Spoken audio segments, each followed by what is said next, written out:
नमस्कार दोस्तों, आज एक कहानी से आपको रूबरू करवाना चाहती हूँ। दरअसल ये जो कहानी है वो थोड़ा इंस्पिरेशनल है, थोड़ा मोटिवेशनल है, इसीलिए ये कहानी आप सभी के साथ शेयर करना चाहूंगी। दोस्तों, एक राज्य था जिसका एक राजा था। अब उस राजा की जो है वो अवस्थाएं जो है वो राज्य करने के लायक नहीं थी। मतलब राजा अपने वृद्धा अवस्था की ओर धीरे धीरे बढ़ रहा था। राजा के 3 बेटे थे। राजा नई सोच का इंसान था। वो सोचना चाहता था कि ये परंपरा मैं खत्म करूं कि बड़े बेटे को ही राज्य दिया जाता है। मैं चाहता हूं कि उन तीनों में से जो योग्य है, जो राजा बनने लायक है, मैं उसे अपना राजपाट दूं। तो उसने उनका टेस्ट लेना स्टार्ट किया, तीनों की परीक्षा लेनी स्टार्ट की कि कैसे इन तीनों में ये चीजें पहचानी जाए कि इनमें कुशल राजा कौन बनेगा। तो राजा ने एक दिन तीनों बेटे को बुलाया। उन बेटों से कहा कि बेटे, मैं आपको 1 रुपए देता हूं। आपको जो उनके घर के बगल में एक बहुत बड़ी हवेली थी, जो कि बहुत अंधेरा था, सुनसान था, भूतिया टाइप था, है ना। तो राजा ने तीनों को 1-1 रुपए दिए। 1 रुपए देकर उन बेटों से कहा कि आपको इन 1 रुपए में वो सारी चीजें ले आनी है जिससे ये जो महल है वो भर जाए।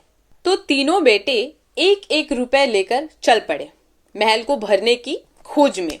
उस समय में 1 रुपए की कीमत ठीक ठाक होती थी, पर इतनी भी ठीक नहीं होती थी कि एक महल को भरा जा सके, है ना।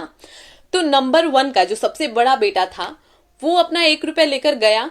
वो अपने अंदर ये सोचा कि बुढ़ऊ गए हैं सटिया, इस समय में 1 रुपए में महल को कैसे भरा जा सकता है। तो उसने वो 1 रुपए जो है वो अपने दारू वारू में पीकर अय्याशिया करके उसे खत्म कर डाला। नंबर 2 पर जो बेटा था वो 1 रुपए में सोच रहा था कि 1 रुपए में क्या मिलेगा यार, कचरा मिल सकता है, कचरे की कोई कीमत नहीं होती है और वो बहुत ज्यादा मिल सकता है। शायद मेरे पापा यही समझ रहे होंगे कि कचरा लाकर भरे तो घर भर जाएगा, है ना। तो नंबर 2 का जो बेटा था उसने 1 रुपए के बहुत सारे कचड़े खरीदे और उस महल को भर दिया।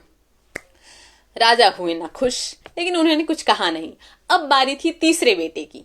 तीसरे बेटे ने उसी 1 रुपए में कुछ मोमबत्तियां खरीदी और कुछ धूप बत्तियां खरीदी। मोमबत्ती से सारे महल को जो है वो रोशन करा और धूप बत्ती से जो है वो सारे महल को सुगंधित करा।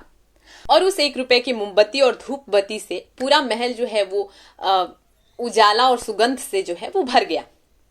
तो राजा हो गए बड़े खुश और अपने छोटे बेटे को बना दिया अपना उत्तराधिकारी। दोस्तों, इस कहानी से मुख्य रूप से सीख ये मिलती है कि इंसान को अपनी बुद्धि का जो प्रयोग है वो बिल्कुल सही समय पर और सटीक जगह पर करना चाहिए, क्योंकि मैटर ये नहीं करता है कि आपके पास कितनी सारी अपॉर्चुनिटीज है अगर आप उसका सही तरीके से यूज करना नहीं जानते हैं। खैर, ये जो स्टोरी है वो मैंने कहीं पढ़ी, कहीं सुनी, तो मैंने ऐसा सोचा कि यहाँ पर शेयर किया जाए, अच्छा लगेगा आपको। मिलते हैं अगले वीडियो में, तब तक के लिए नमस्कार, बाय बाय, टेक केयर, जय हिंद।